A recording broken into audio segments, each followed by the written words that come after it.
How long is a plane ride from France? It's okay. It's about 7 hours, 7.5 hours. Oh man, y'all tired? Sorry? No, it's You okay. tired? We arrived yesterday, so today it's okay. But yesterday night. Did you go out last night? Sorry? Did you go out last night? No. We slept. All right. Why did you take a police song in your new album and give it a rap style? Hmm? Just understand me. No, just Okay. Why did you take a police song okay in and give your new album and give it a rap style? okay. The police song that I sampled was called "Every Breath You Take," and I lost a dear friend of mine and one of my artists named Notorious B.I.G. He died. He was killed, and one day I was watching MTV, and I saw the Police video, and it's an old record, so it shouldn't have been on. So I felt like it was like, you know, like a omen, I think that's the name of it, or it was just like a coincidence, and I felt like Biggie was talking to me.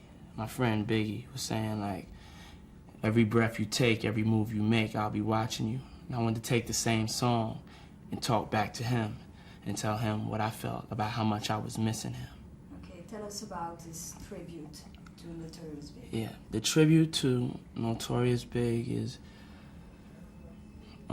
just me. If I had one conversation and just trying to express not how great he was as a rapper, but through the emotionalism of the song, you could tell how great he was as a person. For me to love him, for everybody to love him that much, you could tell how great he was as a person. I think that was the best tribute to give him, giving you the feeling of this was a person. A lot of people try to categorize him ex-drug dealer turned rapper. No, he was a person. He's a person that we love very much. And that's why I made the record. I'm happy that everybody likes it, and it helps them with the loss of their loved ones. And all the money goes from the record, all the money goes to his children, which is a lot of money. A lot of people are buying it. So I think Biggie's happy that his children are going to definitely be rich kids. And I'm happy about that they don't have to really worry about their financial future as much anymore. And I want to thank everybody out there in France. How do you see rap after Notorious Big was killed? Rap is like a hip-hop nation. And a lot of times you have nations, and in a nation you go through problems, go through turmoil, go through depressions. But the strongest nations, they rise above it. And I think that in hip-hop, we lost Biggie, Tupac. You know, today we just lost Gianni Versace. The world is having problems right now, and we have to do whatever we can as people to make things better. There's no way out. That's why the album's titled that way. You have to live your life.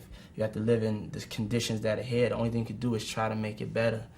And that's what I'm going to do, and that's what I hope the whole hip-hop nation tries to do, so we can become stronger and we can have happy days in front of us. It's a lot of sad days now.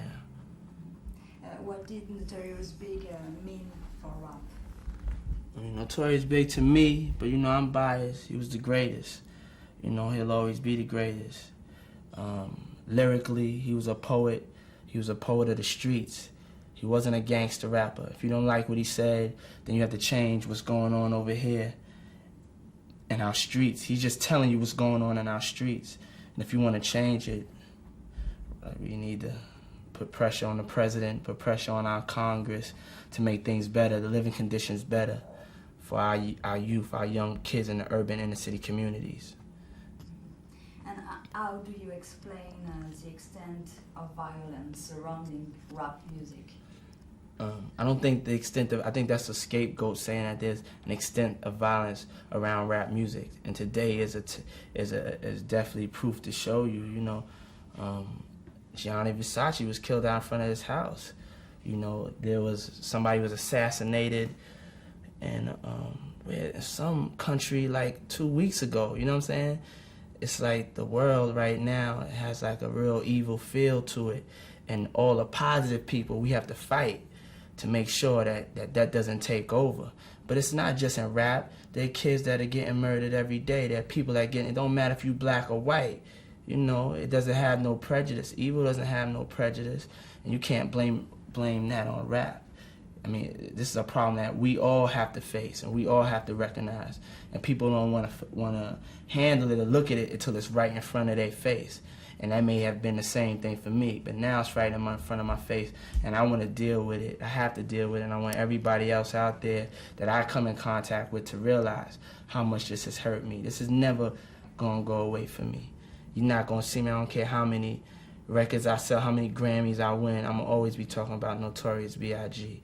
and what he meant, about all the young black people and all the young white people, all the young people of the world that get slain, all the people, not just young, that get slain every day by ignorant, violent crimes.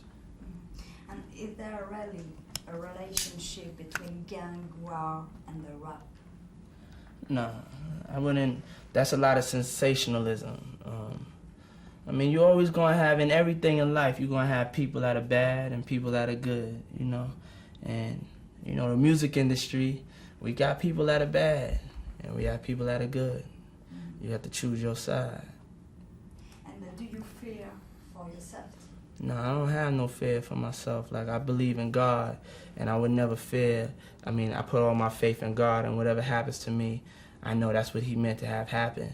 And I know none can hurt me, because if I die, I'm going to go to heaven and be with my man Big. And that's not going to hurt me. That's going to make me happy. But at the same time, I don't want to die. I'm not ready to die yet. And that's nothing I think about, you know. I think about making music and making you dance. And rap is taken a center stage today. Is that why you are remixing rock it? I love music, you know what I'm saying? The beauty of rap is rap could marriage any other music, any other musical form. It could be, the intros on my album are opera intros, but it's still hip hop. You know what I'm saying? Some of the interludes on the album, I mean, you could combine, even on Wyclef's new CD, you hear little operatic riffs combined with rap.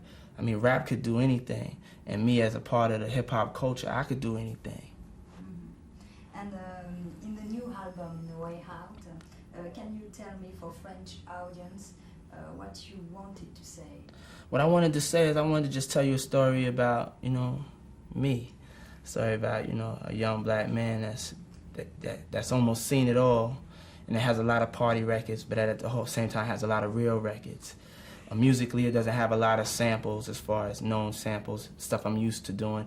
It's a little bit more musically creative, and I'm proud of it, and I hope people like it, but I also value everybody's opinion. If you don't like it, I'm sorry, I tried my best, but I think it's gonna make you dance, and I think it's gonna make you understand me and what Bad Boy and my company is all about. And we come into France to take over. We don't care if you never listen to rap, you're gonna come to the concert, you're gonna have a good time. I don't care if you're 40 years old and white, you're gonna come and you're gonna have a good time. We're gonna break down all the racial barriers, and we're just gonna have a good time and party and get along. And that's what it's all about. You are #1 in the charts with I've Been Missing You. #1 where? You are #1 in the charts. What's the shots? Charts. Oh, the charts. Oh, okay. Excuse me. No problem. I like your accent. Very nice. Donc you are #1 in the charts with I've Been Missing You. In France? Not now. Where am I at in I France? think Was I ever #1 in France?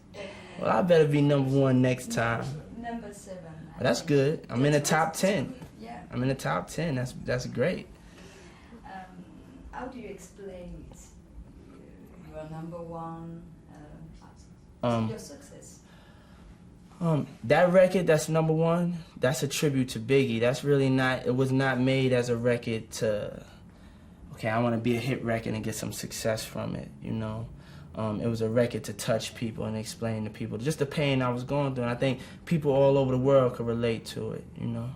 And hopefully it'll help them to give the other music a chance and maybe like some of the other stuff. But as far as putting it out to be successful, no, I'm just happy that people liked it. I'm happy that people paid tribute to Biggie. That was the success story for me. I'm just a part of the whole picture. the big picture is my man Notorious B.I.G., the greatest rapper that ever lived, and that was a record made just for him. Since the killing of Notorious Biggie, has violence calmed down in the rap scene? Violence is out there in the world, as I said before, you know. As far as the vibe of violence now in the rap scene, people don't want to see nobody else die. And the vibe that's out there is more of a positive vibe. It's more of a vibe where people don't want to keep on hearing about funerals and anybody getting hurt. And I think people in the hip-hop community are pulling together to stop the violence. And that's what I'm hoping and wishing for. Since his death, have you wanted to change the message in rap music? I mean, we've been changing the message in rap music, like Can't Nobody Hold Me Down, and like records on my album like Don't Stop What You Doing. But there's a reality that people must not run from too. I'm a dreamer. I know I can dream and dream of a better day, but at the same time it's important that I let you know what's going on, you know. And even though like I've been successful and I've been able to make money, I can't be blind to the problems that are going on with my brothers and sisters in the inner city communities that I want them to be solved. I want those problems to be solved, and I want those voices to be heard. And some of the things you may hear, y'all may say is gangster. It ain't gangster. That's how kids are having to live every day within that mentality, and we have to do things to change that educationally, and we have to show them other things besides just being caged into this one atmosphere, you know. We have to make kids feel proud of themselves, and maybe they'll start singing a new tune. And that's the type of music that I want to put out, and that's the type of things I want to discuss with kids. And you know, I'm not afraid to try to take the responsibility of trying to be a role model. I'm not going to be perfect, but you know, I'm going to try my best. One thing that we try not to do now even more is not to glorify negativity, not to just make sure we listen to what we say. You can't just say, well, I came in the door and I shot this person. And, you know what I'm saying? That may have been a good story, but at the same time, like, you know, you have to really weigh the impact. Is it worth it at the end of the day? You know what I'm saying? I have a son that's 3 years old. I don't know if at the end of the day that's worth it. I could get that same point across and explain it to you in a different way, so maybe the child understands the whole big picture. Maybe if I say that, maybe I also tell you the moral of the story, is that that person that did that went to jail forever and threw their life away. About your success, you're seen as a main star in rap on international scene. Was this your ambition? A what? I'm a star? Don't know. Nah, I didn't think. Not yet. I don't think. You know. I mean, I think I did. I'm a good producer and a good record company president, and me becoming an artist. I mean, I just want to just have some fun. You know, I want to have some fun. This is hard work, and I just want to go and I just want to make you throw your hands in the air and make you say yeah, and watch you sweat and smile, and watch you just be happy as I just hit you with hit after hit. And I want you to understand like where the music comes from, like what everything means, you know. And I want to collaborate with a lot of different people and just make music forever. How do you explain that rap has had so much success in past 5 years? What happened? I think people are more open-minded. I think this generation that we're growing up in gets so much flack, but to me it's one of the most beautiful generations. I feel like there's less prejudice than there's ever been with this generation. You know, there's more successful people in my generation, and there's more open-mindedness with my generation. I can't be looking at a cup of water and say it's half empty. You know what I'm saying? I gotta look at the positivity and say it's half full. And I think that's why hip-hop has grown, is because people are more that would never, you know, maybe the past generation would never, maybe because they were white and no, that's just some black ghetto music. You know, it's not that. It's music.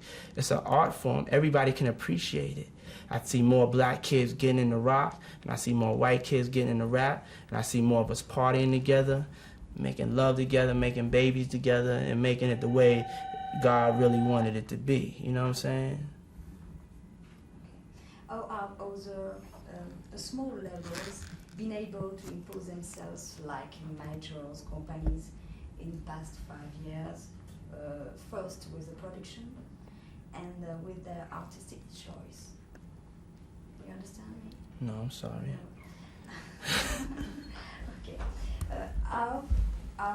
Tu veux pas lui demander parce que How have the other small labels been able to impose themselves like the major companies in the rap scene in the past 5 years? What is the artistic choice? What are the elements that allowed them to come to success? The smaller labels. I think the smaller labels that have had success in U.S. like Bad Boy, Death Row, So Def, they have been young record companies that have had a pulse on the generation, a pulse on the youth, and that's important. But they've also done the mass numbers that a major label would do. I think that that there's no such thing as a major and a minor no more. You know, you could have a major label and you could just be putting out a whole bunch of records and not selling anything, not making history. You have all these smaller boutique situations, and they're the labels that are making history. Bad Boy Entertainment, we're making history. Look at me, man. I'm making history here. what could the rappers do to keep rap successful as today? I mean, see, the beautiful thing about rap is like there's all types of rap. There's you know, you have Wu-Tang Clan. That's real aggressive and, you know, that's underground, but it's above ground and it's real real intense. Then you have me, which, you know, I don't know. I give you all types of flavors. You have Heavy D. You have KRS-One, LL Cool J, Biggie, Tupac, Busta Rhymes. It's just the Fugees. It's just so diverse. And as long as it stays diverse, and as long as we don't stop, we have to make sure we don't get prejudiced against each other. Like, underground is no flyer than commercial, you know what I'm saying? It's all rap. It's all helping for the cause of getting rap out there and making rap successful. As long as we don't be selfish and try to say, well, my type of rap, that's the coolest and only type of rap.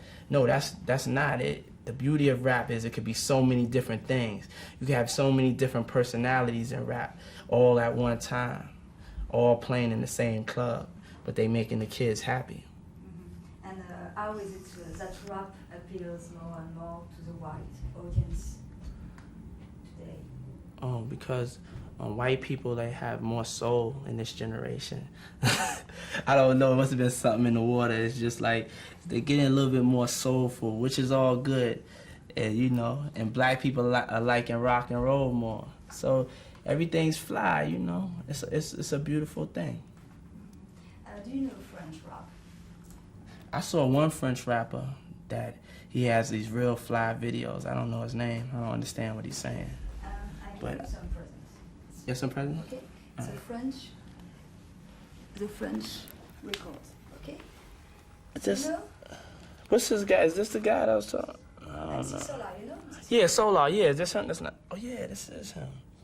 What's up, Solar? You banging, baby? I like your videos. We gonna do a remix together, man. We're gonna do a French remix. The other records? I don't know this one. No. I know MC Solar. He's the one with the videos, the fly videos, right? Walking down the street. Yeah. Yeah, I like that. The other? Who's this? Dog Nico. No, I'm gonna listen to it though. Assassin. You know? No, only thing I know is, I think I heard of this before. Okay, it's for you. Okay? Thank you. Thanks a lot. Thank you to France. Thank you for the interview. What's the name of your show? Okay. Privé que the music. Y'all better not laugh at me because I don't know how to pronounce it. But One more time, please. am I saying it right? Yeah. Privé que the music. Wait for my French remix. And I'm going to just do all my lyrics in French. Okay. All right. Thank you very much.